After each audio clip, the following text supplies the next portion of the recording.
आदित्य ठाकरे यांच्या मतदारसंघामध्ये भाजपची बॅनरबाजी पाहायला मिळते।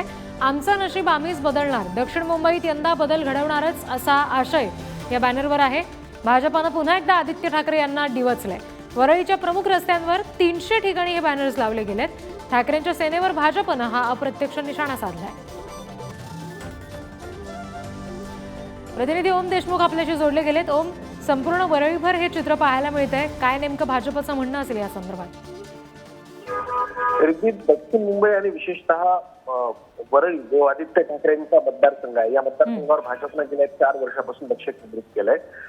त्यातच लोकसभा निवडणुकीच्या अनुषंगानं भाजपच्या अनेक मंडळींनी आदित्य ठाकरेंवर टीका केली होती। त्यातच सामान्य वरळीकर, एक वरळीकर या नावानं वरळीमध्ये 300 बॅनर्स लावण्यात आले। त्यामध्ये आम्ही वरळीमध्ये बदल घडवणार अशा प्रकारचा उल्लेख करून अप्रत्यक्ष स्वरूपात ठाकरेंच्या सेनेवर आणि विद्यमान खासदार जे अरविंद सावंत यांच्यावर निशाणा साधण्यात आलाय।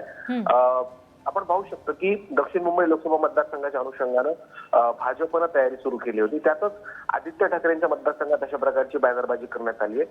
वरळीकरांच्या नावाने जरी ही बॅनर लावण्यात आले तरी सुद्धा अप्रत्यक्ष स्वरूपात भाजपनं हा निशाणा ठाकरेंवरती आणि एकंदर जे स्थानिक खासदार त्यांच्यावरती साधला। त्यामुळे आता या बॅनरची रिॲक्शन कशा प्रकारे उलटते, ठाकरे गटाचं यावर म्हणणं काय हे पाहणं सुद्धा महत्त्वाचं असणार आहे। अगदी ओम, धन्यवाद दिलेल्या माहितीसाठी।